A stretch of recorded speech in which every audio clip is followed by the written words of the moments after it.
आप सबों को यीशु सहाय। हर वर्ष की भांति सितंबर माह के दूसरे सप्ताह में हम युवा दिवस मनाते हैं। इस बार भी हम बहुत हर्षोल्लास उल्लास से सितंबर माह के दूसरे सप्ताह में युवा दिवस मनाने जा रहे हैं। आप सबों का बहुत बहुत स्वागत है। आइए हम प्रार्थना करें। धन्यवाद धन्यवाद धन्यवाद सर्वसामर्थी परमेश्वर पिता, इस घड़ी हम धन्यवाद के साथ आपके चरणों तले आते हैं। इस आराधना में हमारी अगुवाई कर होने दे पिता कि हमारे मन का ध्यान और हृदय के विचार आपके सम्मुख ग्रहण योग्य हो। हमारे मन में व्यर्थ विचारों को दूर कर और इस आराधना में हमारी सहायता और अगुवाई कर। हम तेरे पुत्र और अपने उद्धारकर्ता यीशु के नाम से यह प्रार्थना मांगते हैं, आमीन।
चट्टान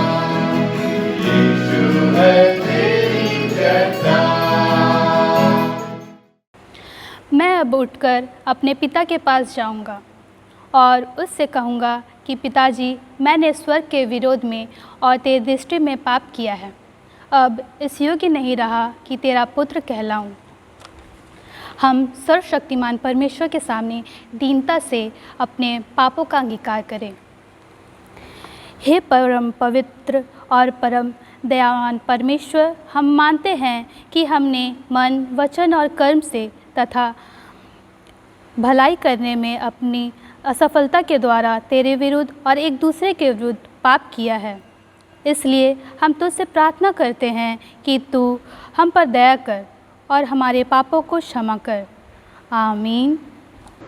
आज का पहला पाठ लिया गया है पहला राजा से 19वां अध्याय पद 1 से 13। पहला राजा 19वां अध्याय पद 1 से 13। तब अहाब ने इज़ाबेल को एलिय्याह के सब काम विस्तार से बताए कि उसने सब नबियों को तलवार से किस प्रकार मार डाला। तब इज़ाबेल ने एलिय्याह के पास एक दूत के द्वारा कहला भेजा कि यदि मैं कल इसी समय तक तेरा प्राण उनका सा ना कर डालूं, तो देवता मेरे साथ वैसा ही वरन उससे भी अधिक करें। यह देख एलिय्याह अपने प्राण लेकर भागा और यहूदा के बेतशेबा को पहुंचकर अपने सेवक को वहीं छोड़ दिया और आप जंगल में एक दिन के मार्ग पर जाकर एक झाऊ के पेड़ के तले बैठ गया। वहाँ उसने यह कहकर अपनी मृत्यु मांगी कि हे यहोवा, बस है, अब मेरा प्राण ले ले, क्योंकि मैं अपने पुरखाओं से अच्छा नहीं हूँ। वह झाऊ के पेड़ तले लेटकर सो गया था। अचानक एक दूत ने उसे छूकर कहा, उठकर खा। उसने दृष्टि करके क्या देखा कि मेरे सिरहाने पत्थरों पर पकी हुई एक रोटी और एक सुराही पानी धरा है। तब उसने खाया और पिया और फिर लेट गया। दूसरी बार यहोवा का दूत आया और उसे छूकर कहा, उठकर खा, क्योंकि तूने बहुत भारी यात्रा करनी है। तब उसने उठकर खाया पिया और उसी भोजन से बल पाकर 40 दिन रात चलते चलते परमेश्वर के पर्वत होरेब को पहुंचा। वहाँ वह एक गुफा में जाकर टिका और यहोवा का यह वचन उसके पास पहुंचा कि हे एलिय्याह, तेरा यहाँ क्या काम? उसने उत्तर दिया, सेनाओं के परमेश्वर यहोवा के निमित्त मुझे बड़ी जलन हुई है, क्योंकि इज़राइलियों ने तेरी वाचा टाल दी, तेरी वेदियों को गिरा दिया और तेरे नबियों को तलवार से घात किया है, और मैं ही अकेला रह गया हूँ, और वे मेरे प्राणों के भी खोजी हैं। उसने कहा, निकलकर यहोवा के सम्मुख पर्वत पर खड़ा हो। और यहोवा पास से होकर चला, और यहोवा के सामने एक बड़ी प्रचंड आंधी से पहाड़ फटने और चट्टान टूटने लगी। तो भी यहोवा उस आंधी में न था। फिर आंधी के बाद भूडौल हुआ, तब भी यहोवा उस भूडौल में न था। फिर भूडौल के बाद आग दिखाई दी, तो भी यहोवा उस आग में न था। फिर आग के बाद एक दबा हुआ धीमा शब्द सुनाई दिया। यह सुनते ही एलिय्याह ने अपने मुंह चद्दर से ढाँपा और बाहर जाकर गुफा के द्वार पर खड़ा हुआ। फिर एक शब्द उसे सुनाई दिया कि हे एलिय्याह, तेरा यहाँ क्या काम? यह परमेश्वर का वचन है। आज का ठहराया गया दूसरा पाठ लिया गया है याकूब की पत्री, उसका पहला अध्याय 2 पद से 8 पद तक। याकूब की पत्री पहला अध्याय 2 पद से 8 पद तक। हे मेरे भाइयों, जब तुम नाना प्रकार की परीक्षाओं में पड़ो तो इसको पूरे आनंद की बात समझो, यह जानकर कि तुम्हारे विश्वास के परखे जाने से धीरज उत्पन्न होता है। पर धीरज को अपना पूरा काम करने दो कि तुम पूरे और सिद्ध हो जाओ और तुम में किसी बात की घटी न रहे। पर यदि तुम में से किसी को बुद्धि की घटी हो तो परमेश्वर से मांगे, जो बिना उल्हाना दिए सबको उदारता से देता है और उसको दी जाएगी। पर विश्वास से मांगे और कुछ संदेह न करे, क्योंकि संदेह करने वाला समुद्र की लहरें के समान है, जो हवा से बहती और उछलती है। ऐसा मनुष्य यह न समझे कि मुझे प्रभु से कुछ मिलेगा। वह व्यक्ति दुचिता है और अपनी सारी बातों में चंचल है। यहाँ तक यह परमेश्वर का वचन है। परमेश्वर का धन्यवाद। गीत संख्या 181 181।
मत्ती रचित सुसमाचार अध्याय 14 22 पद से लेकर 34 पद तक।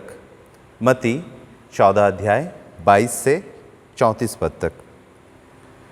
और उसने तुरंत अपने चेलों को बरनबास नाव पर चढ़ाया कि वे उससे पहले पार चले जाएं, जब तक कि वह लोगों को विदा करे। वह लोगों को विदा करके प्रार्थना करने को अलग पहाड़ पर चढ़ गया और सांझ को वह अकेला था। उस समय नाव झील के बीच लहरों से डगमगा रही थी, क्योंकि हवा सामने की थी, और वह रात के चौथे पहर झील पर चलते हुए उनके पास आया। चेले उसको झील पर चलते हुए देखकर घबरा गए और कहने लगे, वह भूत है, और डर के मारे चिल्ला उठे। यीशु ने तुरंत उनसे बातें की और कहा, ढाढ़स बांधो, मैं हूँ, डरो मत। पतरस ने उसको उत्तर दिया, हे प्रभु, यदि तू ही है तो मुझे अपने पास पानी पर चलकर आने की आज्ञा दे। उसने कहा, आ। तब पतरस नाव पर से उतरकर यीशु के पास जाने को पानी पर चलने लगा, पर हवा को देखकर डर गया, और जब डूबने लगा तो चिल्लाकर कहा, हे प्रभु, मुझे बचा। यीशु ने तुरंत हाथ बढ़ाकर उसे थाम लिया और उससे कहा, हे अल्पविश्वासी, तूने क्यों संदेह किया? जब वे नाव पर चढ़ गए तो हवा थम गई। इस पर जो नाव पर थे उन्होंने उसे दंडवत करके कहा, सचमुच तू परमेश्वर का पुत्र है। वे पार उतरकर गन्नेसरत देश में पहुँचे। यहाँ तक यह परमेश्वर का वचन है। परमेश्वर का धन्यवाद हो। आप सबों को यीशु सहाय। आज के युवा दिवस के अवसर पर आप सबों को युवा दिवस की हार्दिक बधाई एवं शुभकामनाएं।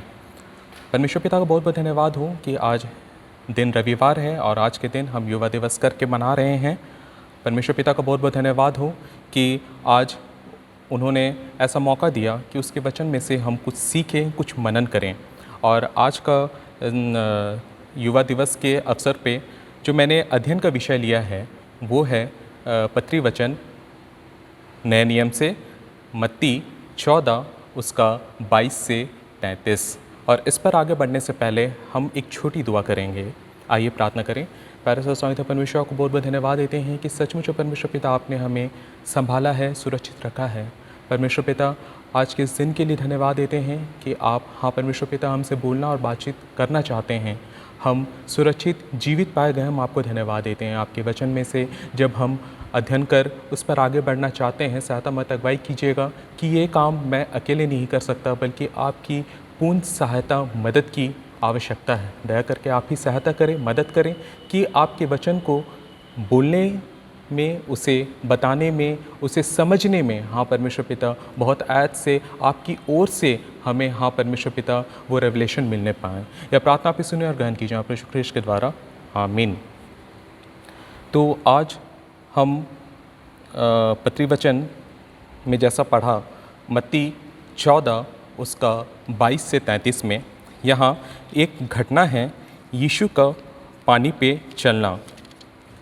इसे हमने बहुत बार पढ़ा है, सुना है, लेकिन जो भी कि आज का यंत्री पाठ में भी या पत्री वचन हमें दिया गया और इसी को ही हम मनन का विषय पे लिए हैं, तो आइए एक बार फिर से हम उन्हीं बातों को देखें और परमेश्वर पिता किस तरह और भी अच्छी बातों को हमें बताते हैं।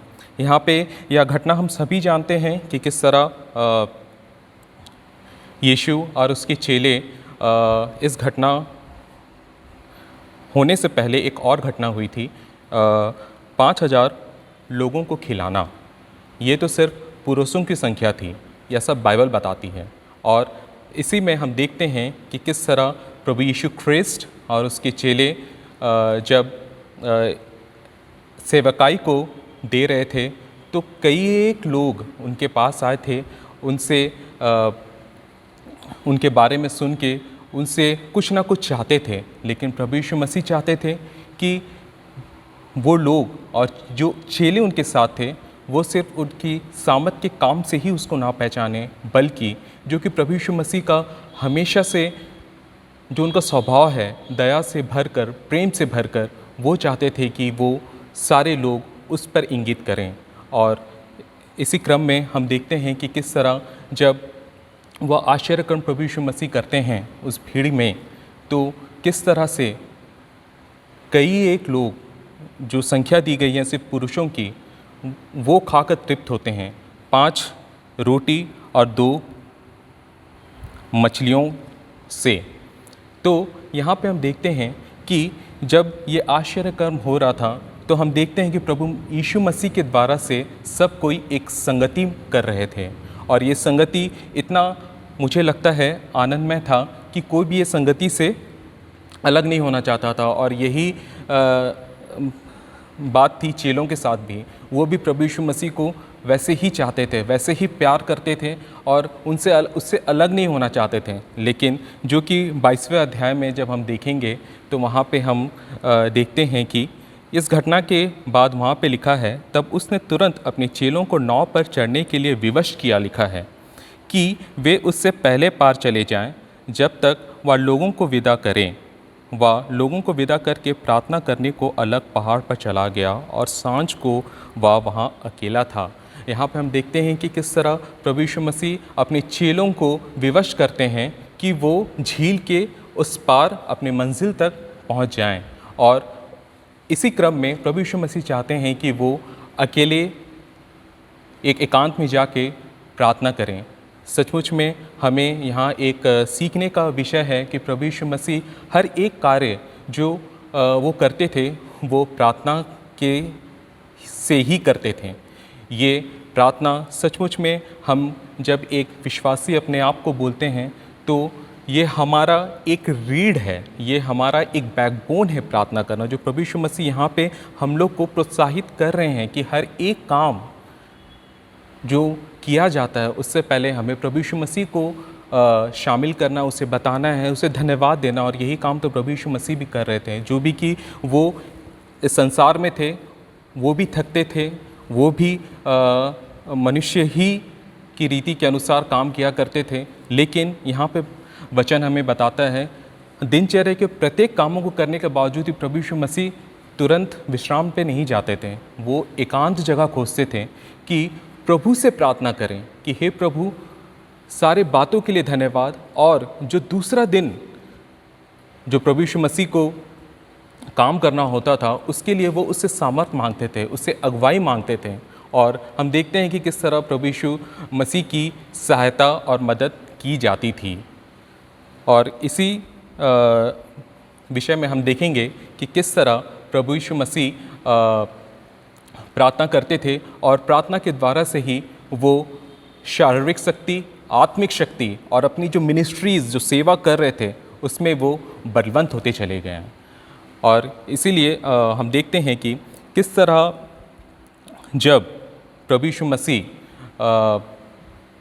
प्रार्थना कर रहे थे तो उस दौरान जब वो अपने चेलों से विदा होते हैं, और यहाँ पे हम देखते हैं कि प्रार्थना हमारे जीवन का एक बहुत ही महत्वपूर्ण अंग है जिसे हमें रोज़ाना अपने जीवन में शामिल करना है।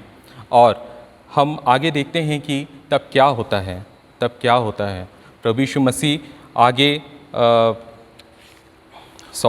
जब चेले नाव पे होते हैं और वो अब तक अपनी मंजिल पे नहीं पहुँचे, वो अभी झील में ही हैं, वो झील को पार करना उन्हें।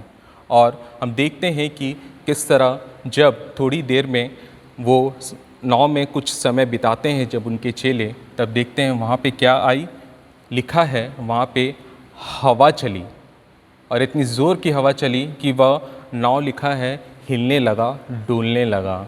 और इस क्रम में क्या होता है कि चेले लोग जो थे प्रभु यीशु मसीह से अलग, वो डर जाते हैं, वो भयभीत हो जाते हैं। प्रियो, यहाँ पे हमें देखना है कि अभी कुछ ही समय पहले ये चेले प्रभु यीशु मसीह के सामर्थ्य से भरे हुए पूरे लबरेज थे। वो प्रभु यीशु मसीह को देख रहे थे, वो प्रभु यीशु मसीह से अलग नहीं होना चाहते, वो आनंद उनके मन में था। लेकिन जैसी परिस्थिति विपरीत आती है, तुरंत ही वह जो विश्वास जो उनके अंदर रहता है वह कहीं ना कहीं डोलने लग जाता है, वह कम होने लग जाता है। और हम देखते हैं कि किस तरह वो भयभीत हो जाते हैं। ये जो नाव की पानी और नाव की जो घटना है, इससे हम पहले भी देखेंगे, मत्ती में ही दिया गया है, वह 8वें अध्याय का 22 पद में है। वहाँ हम देखते हैं जब वहाँ भी इस तरह की घटनाएं होती है, तब वो समय प्रभु यीशु मसीह चेलों के साथ नाव पर थे। और हम देखते हैं कि जब प्रभु यीशु मसीह विश्राम कर रहे होते, उसी समय चेले जाते हैं, घबरा जाते हैं, उन्हें उठाते हैं, जगाते हैं और बोलते हैं हे प्रभु हमें बचा। और प्रभु यीशु मसीह हम देखते हैं कि किस तरह वो आंधी और तूफ़ान को भी शांत कर देते हैं, और वो लोग इस आश्चर्यक्रम से गुजर चुके रहते हैं। चेले लोग जानते थे कि जब प्रभु यीशु मसीह रहेंगे तो उन्हें कुछ नहीं हो सकता, और ये यहाँ पर भी प्रभु यीशु मसीह भी हो सकता है कि जब वो प्रार्थना करने के लिए अलग थे, वो भी जिस तरह हम देखते हैं कि किस तरह प्रभु यीशु मसीह पानी पर चल के आते हैं, हो सकता है प्रभु यीशु मसीह यहाँ पे चेलों के विश्वास को देखना चाहते थे कि जब मैं उनसे अलग होता हूँ तो क्या वह विश्वास जो कुछ देर पहले जो इतना हाइक में था, क्या वो अब भी बरकरार रहेगा जब परिस्थिति विपरीत रहेगी, या फिर कुछ और हम देखेंगे उसी तरफ चेलों के मन में था कि जब वो विश्वास में थे तो वो हो सकता है ये आंधी की कामना नहीं कर रहे होंगे, लेकिन जब अचानक आंधियाँ आती हैं और हम वचन पे देखते हैं कि जब नाव डोलने लगता है तब वो घबरा जाते हैं, भयभीत हो जाते हैं, और ऊपर से हम ये देखते हैं कि उन्हें एक आकृति नज़र आती है, और जब वो आकृति को देखते हैं तो वो डर जाते हैं। लेकिन यहाँ पे वास्तव में होना था कि वो भयभीत नहीं होते, लेकिन वो लिखा है कि चेले लोग डर जाते हैं। और क्या होता है कि वो प्रभु यीशु मसीह को जब देखते हैं तो लिखा है वचन में, वो बोलते हैं या भूत है लिखा है। क्योंकि हमें भी ऐसे जब हमारे जीवन में भी जब हम देखते हैं तो एक मानव समाज का एक बोलिए परंपरा है डर का ही। वह इस जीवन में रहते हुए प्रभु यीशु मसीह के साथ, हम यहाँ देखते हैं कि चेले लोग प्रभु यीशु मसीह के साथ रहते थे, और प्रभु यीशु मसीह चाहते थे कि वो उनसे प्यार भी करें, और जब प्रभु यीशु मसीह की राह पर चलना होता है तो प्रभु यीशु मसीह का भय भी माने। लेकिन यहाँ पे लिखा हुआ है वह प्रभु यीशु मसीह का भय नहीं मान के किसका भय मान रहे हैं, एक भूत का यहाँ पे वर्णन आ जाता है। जबकि यहाँ पे होना चाहिए था फियर ऑफ गॉड का भय मानने वाला होना चाहिए था। उससे ये पता चलता है कि विश्वास में कितने दृढ़ाए गए हैं कि वह परमेश्वर का भय नहीं आके किसका यहाँ भय आ रहा है, वचन कहता है भूत का। लेकिन आगे मत्ती 14:27 में हम देखेंगे, वहाँ पे जब वो डर गए और डर के मारे चिल्लाने लगे, तब यीशु ने तुरंत उनसे बातें की और कहा ढांढस बांधो। लिखा ढांढस बांधो, मैं हूँ, डरो मत। कितना अच्छा शब्द है ये। हमारे आदरणीय पासवान भी हमें बताते हैं कि डरो मत बाइबल में 365 बार आया है। हर एक दिन के लिए प्रभु यीशु मसीह हमें कहते हैं डरो मत। सचमुच में हमें परिस्थिति को देख के डरना नहीं है, बल्कि प्रभु यीशु मसीह को स्मरण करना है, और प्रभु यीशु मसीह को स्मरण करके ये हमें खुद में भी बोलना है कि डरो मत। प्रभु यीशु मसीह आपने प्रत्येक दिन के लिए कहा है 365 बार। कितना अद्भुत बात है ये कि डरो मत। आगे हम देखते हैं, पतरस ने उसको उत्तर दिया, हे प्रभु, यदि तू ही है तो मुझे अपने पास पानी पर चल कर आने की आज्ञा दे। हम एक चेले का वर्णन यहाँ पे पाते हैं जो प्रभु यीशु मसीह के साथ हमेशा रहते थे, याकूब, यूहन्ना और पतरस। कई एक बार आप बाइबल में पढ़ेंगे तो देखेंगे ये तीनों चेले हमेशा प्रभु यीशु मसीह के साथ रहते थे, और बहुत से बातों को वो सीखते थे और उनका मनन भी करते थे प्रभु यीशु मसीह का। और पतरस के बारे में तो हम ये देखते हैं कि जो भी कि प्रभु यीशु मसीह को पतरस गुरु कहते थे, लेकिन वो बहुत बेबाक भी था। कुछ भी जैसा प्रभु यीशु मसीह बोलते थे तो वो तुरंत रिएक्ट करते थे। जैसा एक बार की घटना है, नया नियम में ही है कि जब प्रभु यीशु मसीह चेलों के साथ भोजन कर रहे थे, उस समय प्रभु यीशु मसीह क्या करते हैं कि चेलों के पाँव धोते हैं। तो पतरस तुरंत बोलते हैं कि प्रभु यीशु मसीह को, प्रभु यीशु मसीह तू मेरे पाँव नहीं धोने पाएगा। लेकिन जब प्रभु यीशु मसीह उसे उस महत्व के बारे में बताते हैं तो पतरस उनसे कहते हैं तब तू मुझे स्नान भी करा दे, लिखा है। ऐसा थे पतरस। और बहुत प्यार करने वाले भी थे, और प्रभु यीशु मसीह उसके स्वभाव कैरेक्टर को जानते थे कि वो कैसे हैं, लेकिन फिर भी प्रभु यीशु मसीह प्यार करते थे। सभी चेले से प्रभु यीशु मसीह प्यार करते थे। और यहाँ पे जिस तरह हम देखते हैं कि प्रभु यीशु मसीह की जो परीक्षा के समय शैतान प्रभु यीशु मसीह से 3 बार परीक्षा करता है, और उसके बाद हम देखते हैं ये जो एक परीक्षा के अनुसार कही गई बातें, यहाँ पे पतरस उनसे कहते हैं कि हे प्रभु, यदि तू ही है, जबकि प्रभु यीशु मसीह बोल रहे हैं मैं हूँ। जिस तरह निर्गमन में प्रभु परमेश्वर पिता का वर्णन आया है अपने नाम के विषय में, जब मूसा जब बोलते हैं कि जब मुझे बोला जाएगा कि तुझे किसने भेजा, तो वहाँ जिस तरह परमेश्वर पिता कहते हैं मैं जो हूँ सो हूँ, कह देना मैं हूँ। ये वही वचन प्रभु यीशु मसीह भी कह रहे हैं मैं हूँ। यहाँ पे बहुत बार जैसे आप YouTube में सुने होंगे, ये मैं हूँ का अर्थ यहावे बोला जाता है। ये बहुत ही सामर्थी नाम है, और ये सामर्थी नाम का उपयोग आज प्रभु यीशु मसीह भी यहाँ पे कर रहे हैं कि मैं हूँ। ये बताने के बावजूद भी पतरस एक दुस्साहस करते हैं कि वो उनसे बोलते हैं यदि तू ही है प्रभु, यदि तू ही है। डाउट कर रहे हैं। डाउट नहीं करना है। अगर आप प्रभु यीशु मसीह पर विश्वास कर लिए हैं तो प्रभु यीशु मसीह पर ही विश्वास करना है। हमें डाउट नहीं करना, हमें अपने विश्वास को डगमगाना नहीं है, बल्कि प्रभु यीशु मसीह पर ही अपने विश्वास को इंगित करके रखना है और उसी पर ही विश्वास करना है। और वो कहता है अगर तू ही है तो वचन कहता है अगर तू ही है तो मुझे अपने पास पानी पर चल के आने की आज्ञा दे। एक प्रभु यीशु मसीह को महाप्रीस्ट कहा गया है, हाई प्रीस्ट, महायाजक कहा गया है। जब देखते हैं कि मत्ती के ही आगे वचन में हम देखेंगे, अगर मत्ती 27, 40 और 26 का 63 में देखेंगे तो वहाँ भी ऐसे ही रोमी जो सैनिक रहते हैं वो लोग ऐसे ही प्रभु यीशु मसीह की परीक्षा करते हैं। अगर तू ही है तो अपने आप को बचा ले, हे मंदिर के ढाने वाले और 3 दिन में खड़ा करने वाले, तू अपने आप को क्यों नहीं बचा। इस तरह की बातों को प्रभु यीशु मसीह की परीक्षा करने के लिए वो लोग उससे कह रहे थे, उसे चैलेंज कर रहे थे। लेकिन यहाँ पे हम देखते हैं प्रभु यीशु मसीह का वह स्वभाव है दयालु और प्रेमी स्वभाव। वह पतरस को बोलते हैं तू चल कर आ मेरे पास।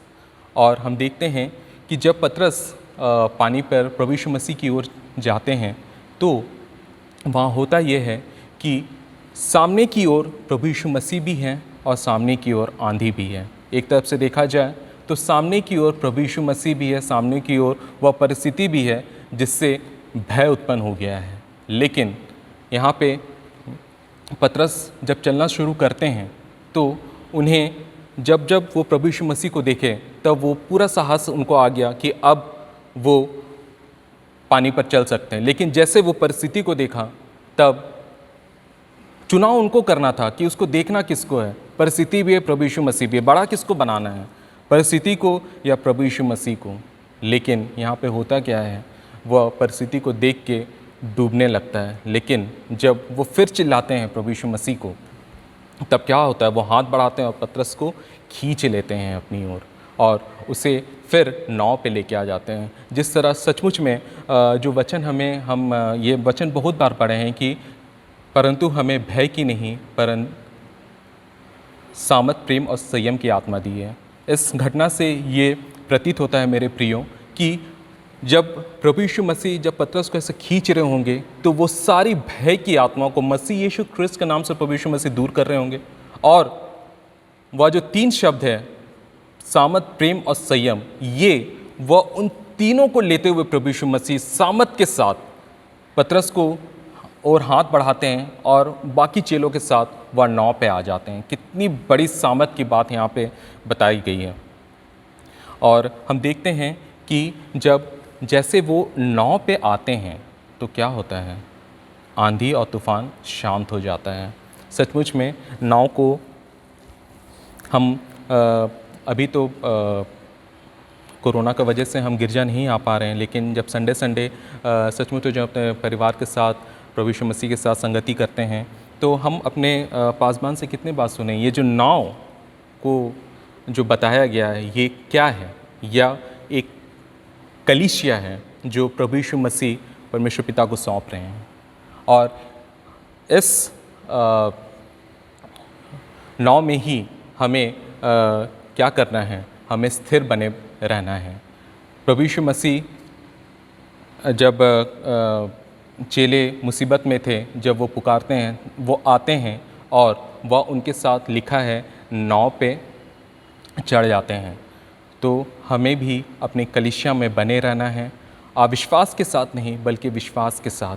हमारे जो अगुवे हैं, हमारे आदरणीय पासबान हैं, उनके अधीन हमें रहना है। उनसे ही जो प्रभु परमेश्वर पिता उनको जो नियुक्त किए हैं उसके अधीन रह के हर एक परिस्थितियों का समाधान है बाइबल में मेरे प्रियो।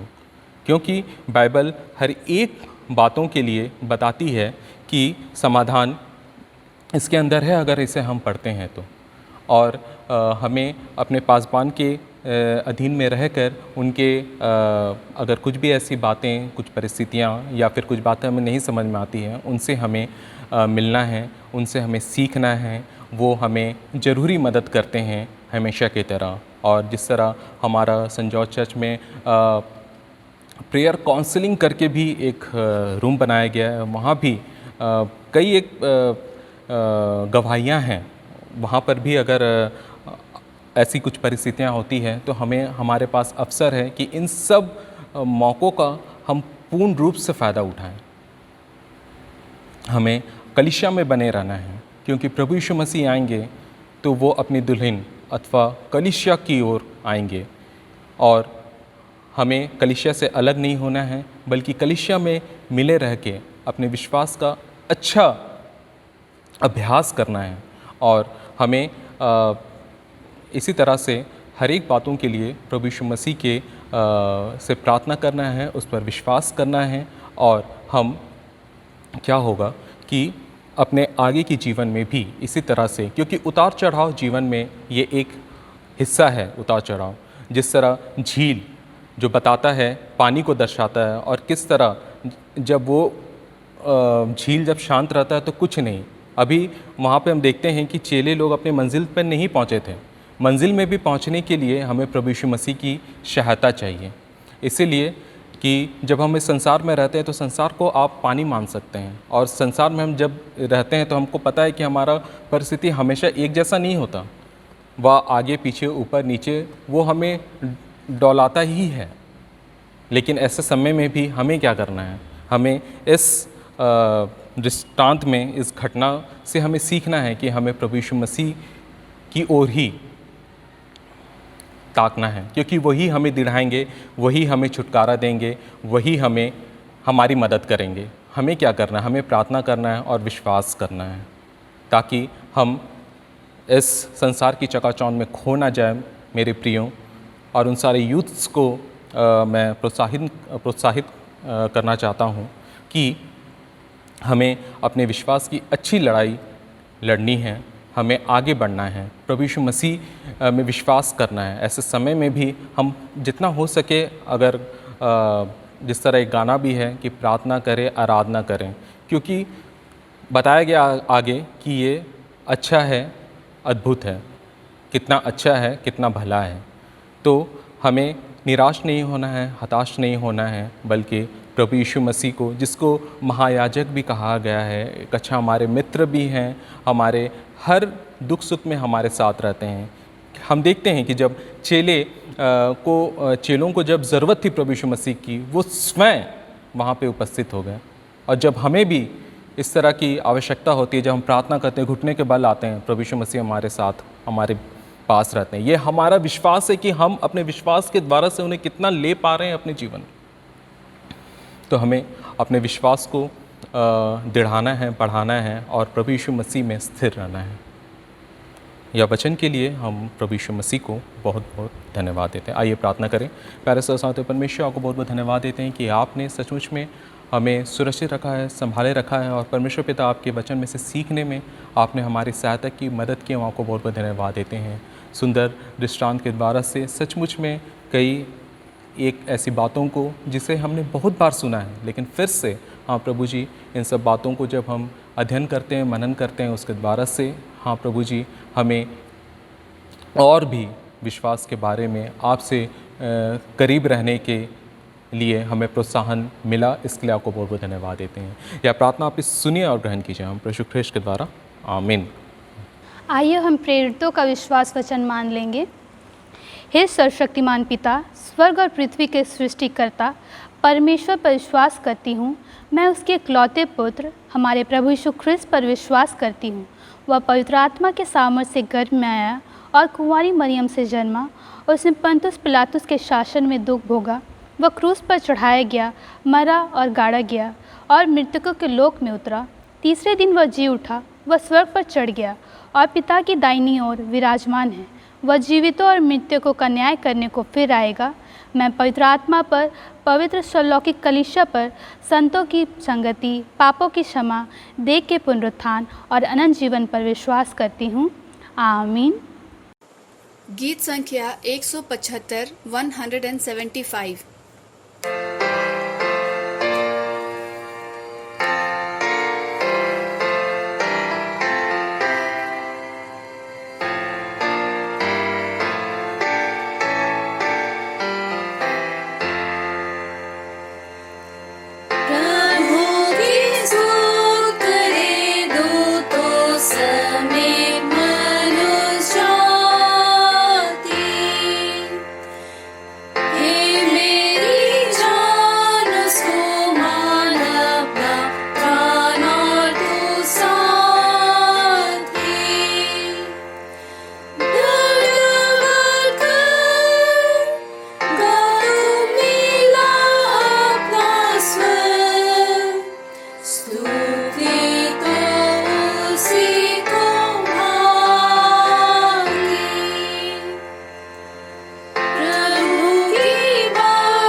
आइए हम इस भेंट को परमेश्वर के सामने अर्पण करें।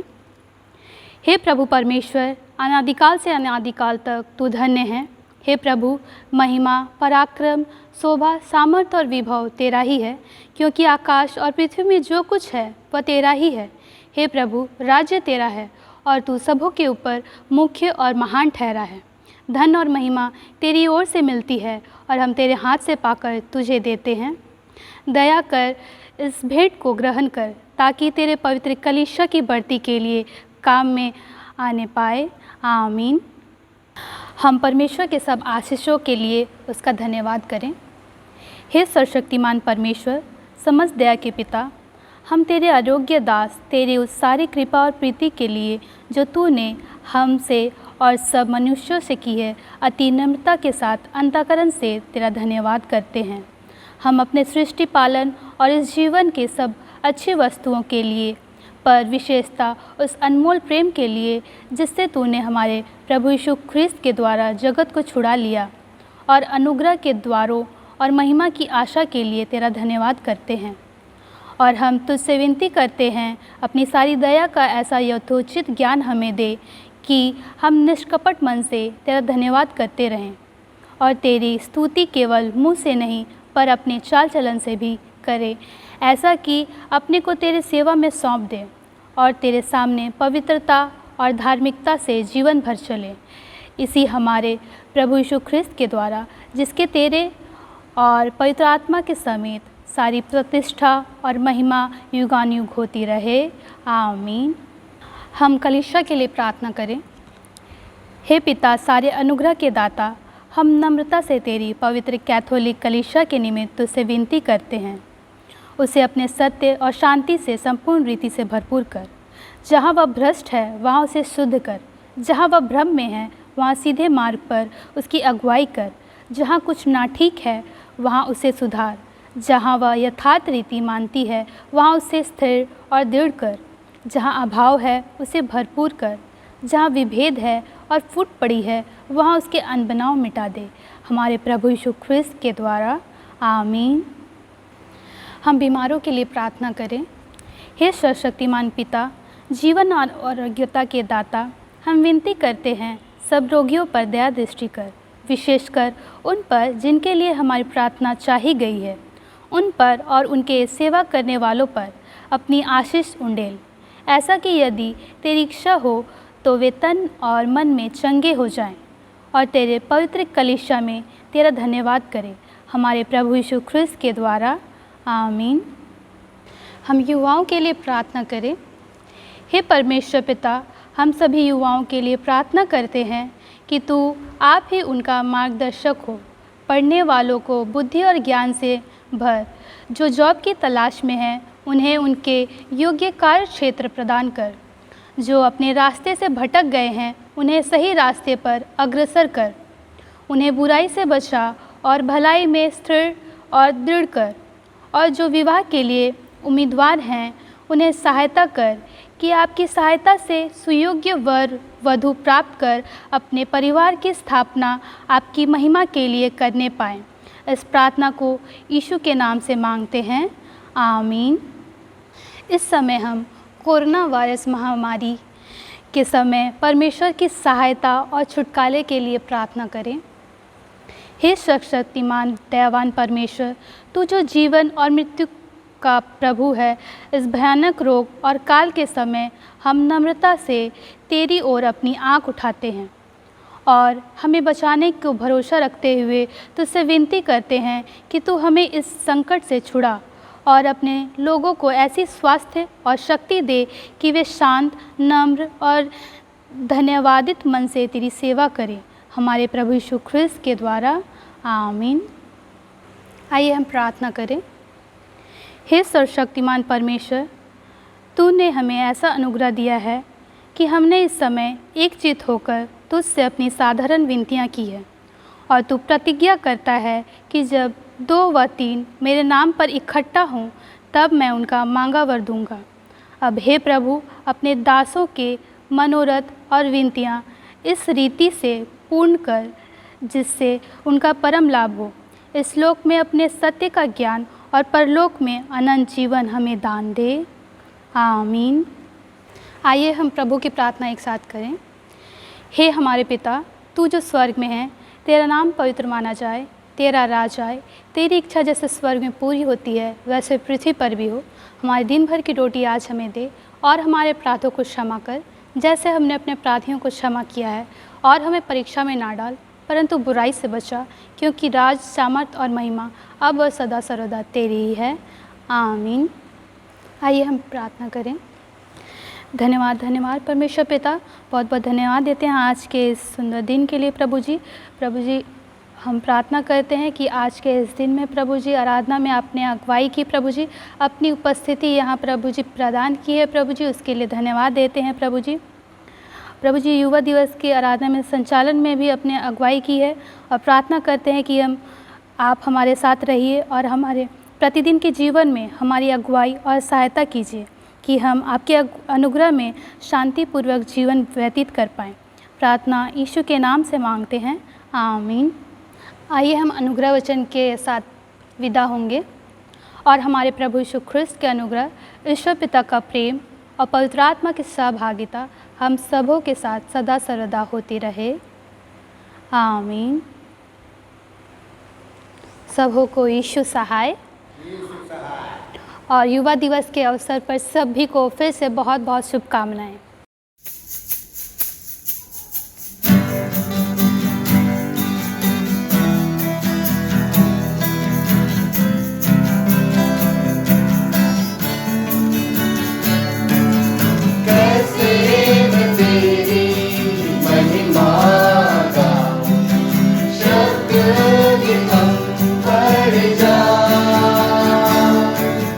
लिखने बैठूं तेरी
प्रशंसा